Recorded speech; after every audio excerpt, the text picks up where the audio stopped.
The PMEA Spring Conference is just a couple months away. Today we are speaking with one of our keynote speakers at the conference, and I guarantee staying tuned for the next 30 minutes will get you inspired. On today's PMEA's Take Note podcast.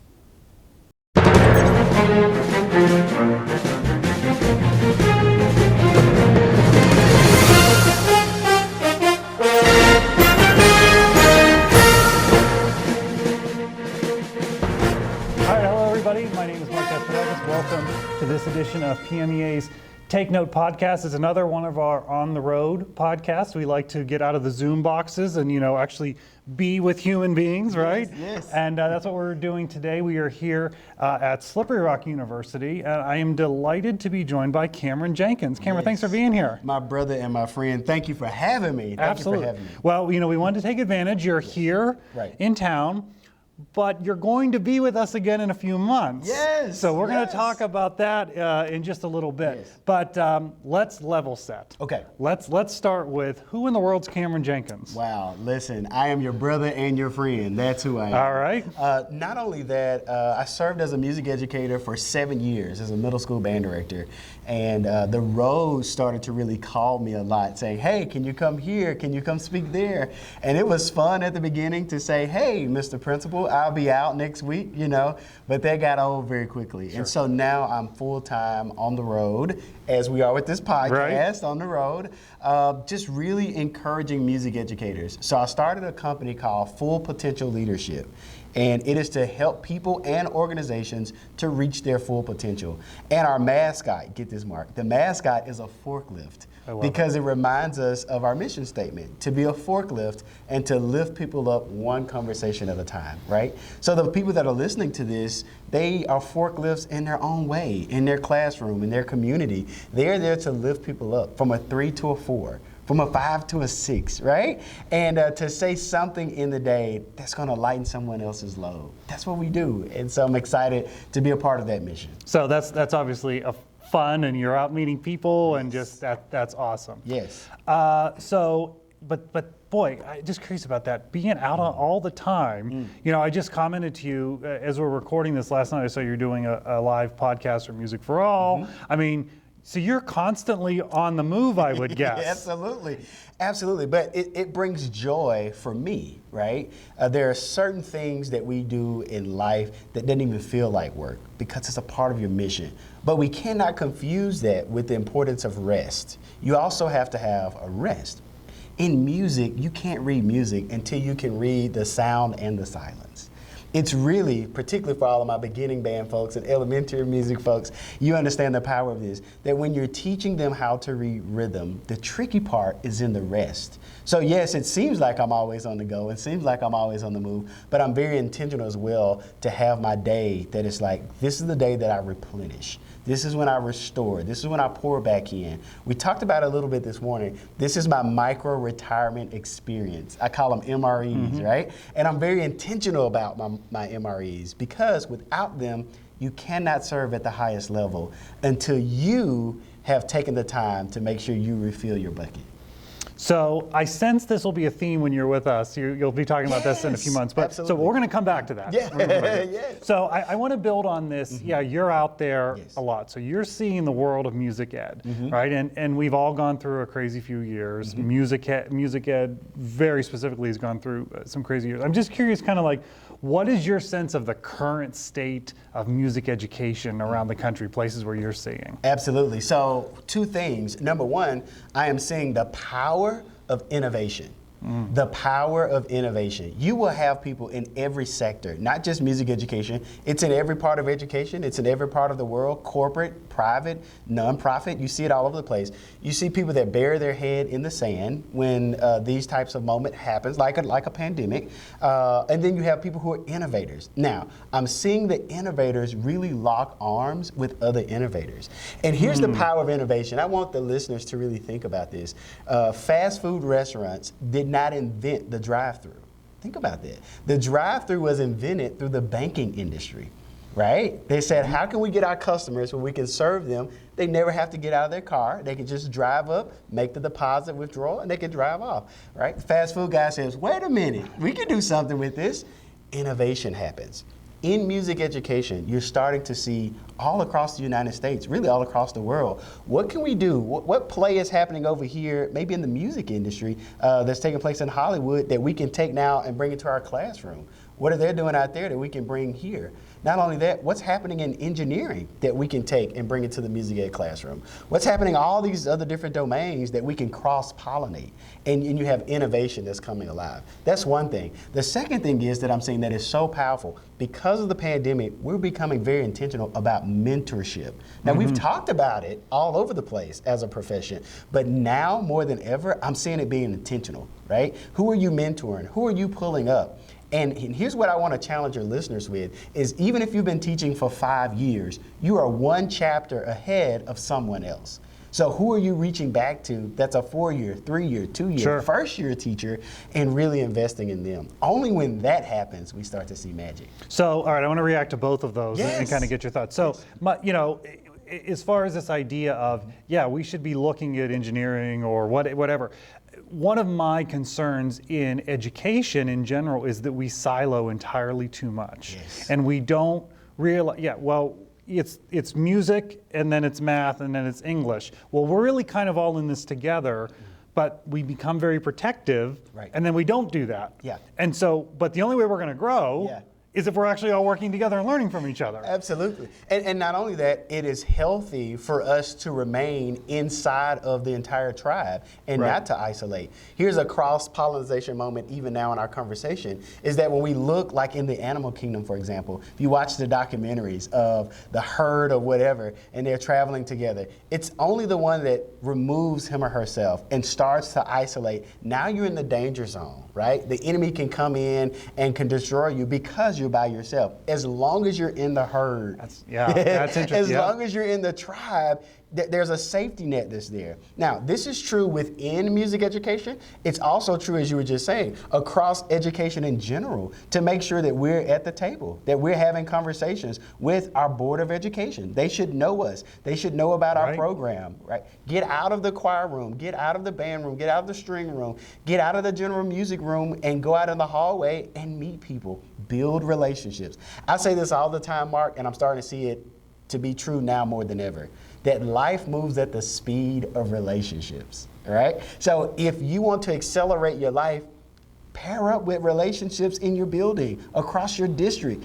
Expand, learn, share, develop, encourage. That's what it's all about. And you know, isn't it something for that beginning elementary band teacher that finds out that the 3rd grade or 4th grade teacher played, you know, the saxophone. And you know, they're not a professional musician now. They're not the music teacher. They're not looking to be a music teacher. But what a hook then for that 4th grader. Wow, my teacher does that. So that's another way that, you know, to think about getting out of that. Now, I'll tell you something magical about that. So do a poll. I'm encouraging all of your educators that are listening. Do a poll on your campus. How many of the educators here, no matter what your subject is, how many of you participated in band in some kind of way, or orchestra, or you know, choir in some kind of way, and find out, and then see if they have pictures from that particular time period, right? And in somewhere in your room, in your space, create a music hall of fame. I love that. Create a music hall of fame. So now I'm starting to see, wow, that's Miss Anderson. That's my science teacher. She played clarinet. I had no idea. Now it's a conversation. And what you've done now is you've created a music family across the entire district. That's so powerful. And you see how well we're connected. Yeah, I love that. That's cool. That's cool. Okay, let me go back to the other point you're talking about, to mentorship. So, you know, in my previous life, I worked in the music products industry. And we talk about mentoring there in the business community, and, you know, working through our trade association, NAM, which, you know, many people are aware of. I worked with the Young Professionals Group, and we had a mentorship program. And we were very intentional about what comes out of this. What are we doing? And it was kind of a structured 1-year thing, and then after that 1 year, you know, you can keep it informally. But what we found as we surveyed mentors and mentees, is that the mentors were probably getting more out of it than the mentees. And the mentees were reporting and getting so much out of it. So to your point, that type of a relationship is just such a two-way street, and it is so valuable for both people. Yes. And we miss that. We do. We miss that. The pandemic has given us something beautiful, which is the leverage of more technology. Now that mentorship piece can really be robust because we can connect with each other from across the state, right? If it takes me 8 hours to drive completely across Pennsylvania, now that means nothing because I can get on Zoom and we can have the same coffee talk and we can add somebody else in. The only layer that I would add to this mentorship work is that who is the mentee now being responsible for reaching back to? Remember, you're always one chapter ahead of someone else. So even if the mentee is in their first year teaching, well, think back to their college experience. They know every senior that's currently at their previous university. Who are they mentoring from inside of the field, boots on the ground? You're having real experiences. Are you having a 10-minute, 20-minute coffee time talk via Zoom or FaceTime or what have you? Are you doing that to be able to give back? So you're not just taking all in. So now we have a mentorship triangle that's taking place, and it's not just a one-to-one. Yeah, well, I mean, it's kind of like a circle. I look at it as because, you know, you're always. You talked this morning, so you're here because you were at the District 5 Professional Development Day. I didn't mention that earlier. Shout out to District 5. We love you. And so, you know, you talked a little bit about, you know, when you're in high school, you want to be in college. And when you're in college, you want the job. And we've all been there, right? And I think that piece of, boy, we should just connect to whatever that thing was before us, because not only does that help that individual person, but in a profession, you know, very particularly in education, where we have this concern of, are we in a teacher shortage? You know, that helps bring those people along and stay encouraged to do this. Yeah, it makes our profession sticky. And here's what I mean by that. So in our profession, in any profession, really, banking, finance, you name it, everyone wants to have a really large front door. That's your recruiting door. Let's get them in, let's get them in, let's get them in. Very few people pay attention to the back door, right? So if the front door is 3 feet wide, but the back door is now 10 foot wide. Oh my goodness, we got everybody going straight out the back door. So we got to learn how to close the back door in, keep the front door wide, and in the middle, we make a sticky experience. The way you do that is through relationships. You really build meaningful relationships. And exactly to your point, you build a relationship of people that's in the profession longer than you, and also the people that's at the same, you know, time that you've been in the profession. And the most important is making sure you're reaching back. There's always someone a chapter ahead, in the same chapter, and a chapter behind you. I like that. I hadn't thought of it in the chapter way. I like that. That's good. All right, so here we are. We're in February, and this is, boy, what a crazy time for music education, right? I mean, it's festivals, we have musicals, where maybe you have a concert coming up now. I mean, I guess there's no time that's not crazy for music educators, but as we're in the school year, this is that oh my gosh, you know, there's maybe the end's in sight, but it's still pretty far away. You know, what are your tips on, boy, here's how you get through this right now? Yes, I love that. So I call them micro-retirement experiences. And really and truly, it speaks to the fact that there needs to be a time in every week where you're retired. That's healthy for you. That's healthy for your program. If you have a family, that's healthy for your family. To say, you know what, I am off the clock. And there's nothing wrong with it. We brought that conversation in talking about flying and being on airplanes. And shout out to all of our officers who's always on the go. We see you out there. We're so proud of you. But every time you fly, they tell you the information that if we lose cabin pressure, an oxygen mask is going to come down. Put it on yourself first, then put it on the people around you. I used to argue that all the time. Like, no, this is crazy. I'm going to serve my wife, my daughter, and my son, and then me. Come to find out, we have between 3 and 12 seconds. And more realistically, it's 3 to 7 seconds to put the mask on ourselves before we pass out. Before, even though we want to help, our hardest to help, we can't because we're not even, conscious to be able to give that help. In music education, it's the same way. Take that micro-retirement experience to put the mask on yourself. For some people, Mark, it's hiking.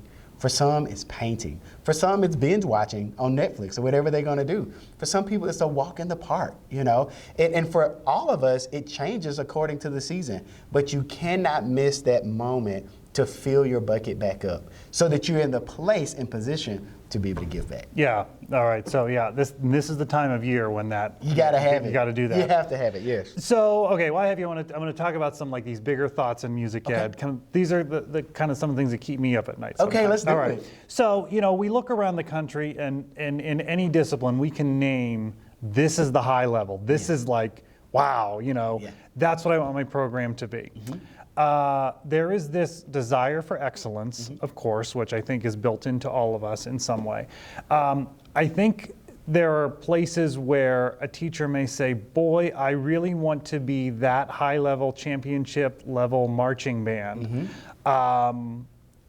And I'm not achieving that. And maybe I'm not achieving that because it's nothing that I'm doing as an educator. Maybe it is just the logistics of the schedule at my school, the logistics of whatever. There's any number of reasons, funding and whatever. You pair that then with, should we always give our students the grade 5 music when they're probably only going to do a grade 3, but I want to expose them to that. I want them to see the grade 5.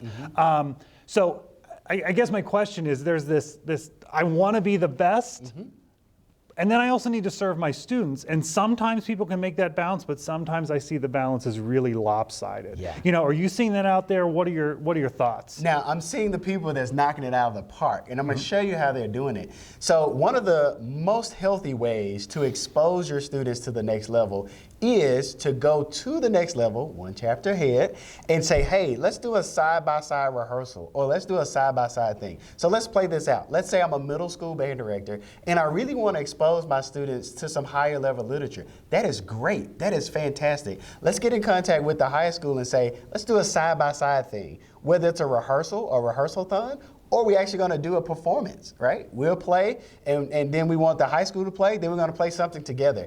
That is still the same level of exposure. They're seeing it. They are saying, wow, we can stretch. That's really the word. You want to know that your program can stretch. The same is true for our high school programs. They need to be connecting with the junior colleges and the colleges and saying, hey, let's do a side-by-side thing. Copy paste. We did this thing with the middle school does it with the elementary school. We want to now bring this up to the collegiate level. I don't know of a college that would turn that down, that would say, no, we don't want any high school kids to be that connected to our program. They would welcome that opportunity. They would love that opportunity. So you're getting the same level of exposure, but it's in a healthy way. It's not drowning your students just for the sake of saying we played a grade 5 piece, but they're still getting a chance to hear that piece and maybe even play a little bit of it, a part of the rehearsal time, and they still get that exposure. It's great for your students that will go to All-State, and they are going to reach, to that higher level of literature, and then when they come back, they're able to put it into a group setting. That's very important. The next thing I would say is, as a director, whether you're doing choir, strings, or you're doing band, it's important for you to sit in on some of those experiences. Even if you're not playing, just going into a rehearsal at the professional level. When's the last time you've been to a rehearsal by our service bands, right? The Marines or the Navy or the Air Force. What if you're going in to hear some of their performances or even their rehearsals? Just ask. Just send an email. I just can't imagine they'd be like, oh no, we don't want any music educators in here. But they would welcome that opportunity. But think about how you walk away from that as an educator, and it really expands and exposes you in such a way. And the last thing I'll say is this: when you have the opportunity to come to your annual conference, don't spend all of your time just hanging out with your buddies. Get a time to go in and sit in on some of the rehearsals. Gain some rehearsal nuggets that you can take back to your students so that everyone benefits from that experience. Yeah, I mean, that's really interesting, as people who have said, boy, I didn't think I was going to get something out of sitting in on a rehearsal, and boy, am I blown away. Yes. Just by taking that in, and it goes to your previous point, relationships is the key to everything you just said. Yeah. It is about those relationships, but there's a fear there, because there's a fear, I think, of people, I don't want to admit that I don't know something, or I feel like I want to achieve, I want my ensemble to achieve at this level, and I'm at this level. There's a fear to admit that. Yeah. Right? Yeah. Some people have a fear to admit that, but remember, it really works well if you are reaching down to someone that's one chapter behind you. That's an important piece because it gives you gratitude for where you are. The other thing I would say is we do a very poor job, in my opinion, of documenting the process, documenting the journey. When I did beginning band, I would always video record that very first sound. And it was terrible, Mark. Like it was, oh my goodness. Nobody wants to hear that except for the parents, the grandparents, the brothers and sisters of those students. And at our Christmas concert, which would only be 3 or 4 months after we started playing, I would play that actual video. And it was terrible. But it's real time to appreciate and document the moment. That this is where we started, now this is where we are. And we can appreciate that. Are we ready for grade 4 and grade 5 music? Not at all. But we're appreciating the process that now we got the instrument out. We know exactly how to get a sound out of it. It's not the best sound, but it's a sound. That same process is true for every part of music education. So as the teacher in the classroom, you have to be really good, almost like a news anchor or a journalist. You got to be really good at documenting the story, documenting the process, so that you can go back and look at it and say, hey parents, hey administrators, hey legislators, look at what we've been able to accomplish. And even for yourself, to sit down on a Saturday with a cup of coffee or a cup of tea and to say, hey, look how far we have come as a program. Yeah, you're always going to want to reach higher, and that's good. That's healthy. It's excellence, right? To be better tomorrow than I am today. To be better today than I was yesterday. That's the code of excellence. And every educator that I know, walks by that code, moves by the cadence of that code. But you cannot miss the beauty of celebrating this is where we are right now. So I'm sure you're familiar with the first performance, that the Music Achievement Council is, which I just highly recommend to teachers, because that's kind of doing what you're suggesting. You bring the beginning band in, and there's a script with it, and say, this is the first thing we learned, and then they play, and then you're just building on it, so that the parents and grandparents understand that, and then understand that process as it moves forward. Absolutely. Because having all the stakeholders understand the process, I think then helps lift everyone up. Absolutely, absolutely. And then not only that, one more piece to this is you have students in your program who speak well and they don't mind being on a camera, right? Find out who they are and bring them in, and just take your cell phone and say, would you tell the audience, what does it mean to be in band for you? And let them talk and get those little 5-second or 10-second sound bites. Bring them together, part of the performance. During your intermissions or in between your group changes, let that play.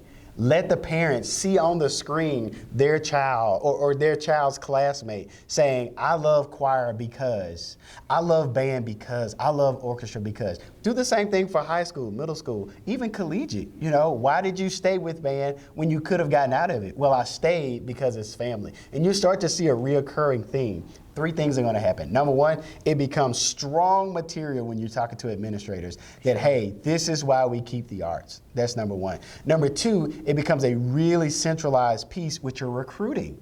Think about the power of that when you go out to recruit. It's like, this is why we do band. And they're hearing it from their peers. There's one chapter ahead, right? And then the final part of it is, and this is the part that really grabs me every time, is that for the band director, that's the part you go to when you have a tough day. Choir director, orchestra director. That is where you go to when something didn't go right. The schedule was crazy. Everybody was pulled out because of testing, or whatever the case may be. You go to that in those moments so that you hear directly from your students, this is why I stayed. Yeah. That refills you, right? Yes. Yeah, absolutely. Yes.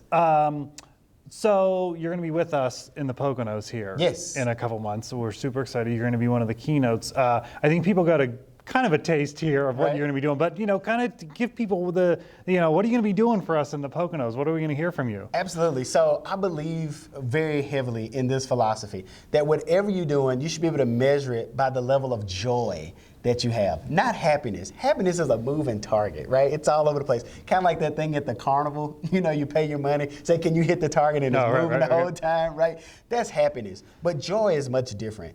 Joy it comes from a place on the inside. And the work that we do, this is difficult work. This is a challenge to go from one concert to the next, one performance to the next, to be able to start all over from ground zero and not complain about it. That next year you have a brand new group of beginners or a brand new group of freshmen. You know, there's always this brand new group of fill in the blank, a brand new group of student leaders, and you have to retrain them and make sure they go back over. This is our culture. But you never get tired of that because of this.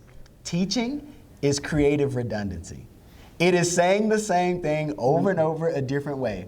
And I want people to come and be a part of this experience so that they leave the room with a new way, a new idea, new concept of how to say some of the same things, but we just added a little bit more creativity onto it. Yeah, right. And you leave energized. Yeah, well, I mean, I can speak to that from this morning when you were speaking here at the Professional Development Day here. I mean, I saw people leave energized, you know, and I don't think it was just the coffee kicking in. I think it was, you know, that message of, and you were successfully able to get people out of their comfort zone, I saw, in many ways, which is tough even for music educators who stand in front of a classroom all the time, right. Which is out, you know, certainly for a lot of people, I would think that's out of their comfort zone, but coming in a room full of your peers, yeah.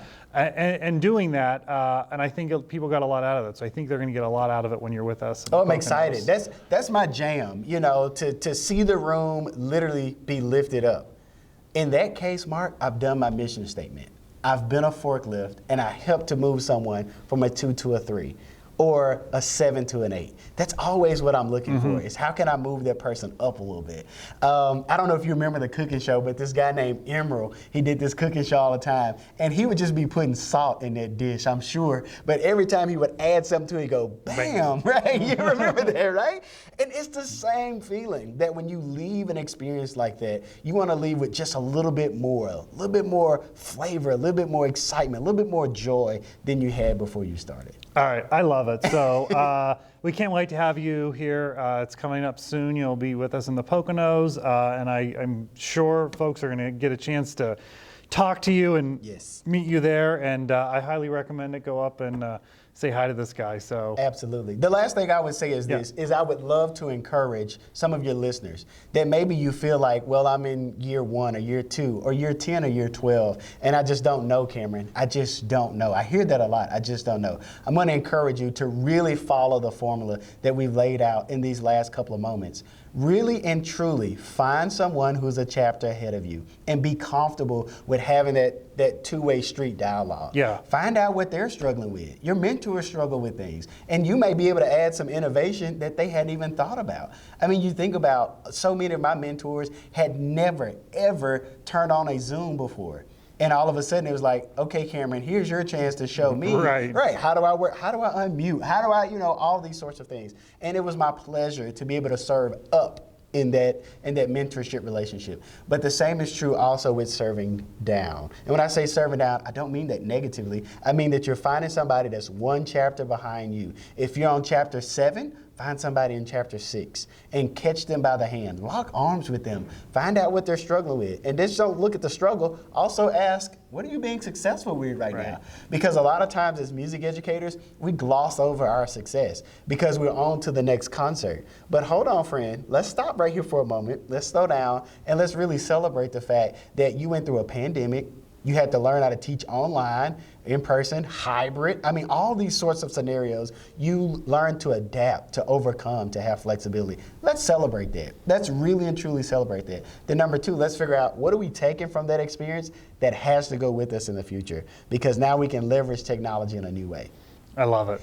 I love it. All right. Well, I guarantee you will go to the conference and you will go to see Cameron speak, and you're going to leave inspired. I guarantee it. So thanks for being with us today. My brother, I appreciate it. Appreciate your time. Yes. And thank you all for joining us on this edition of PMEA's Take Note podcast. We want to thank our sponsor, the Grove City College Department of Music. We'll see you next time.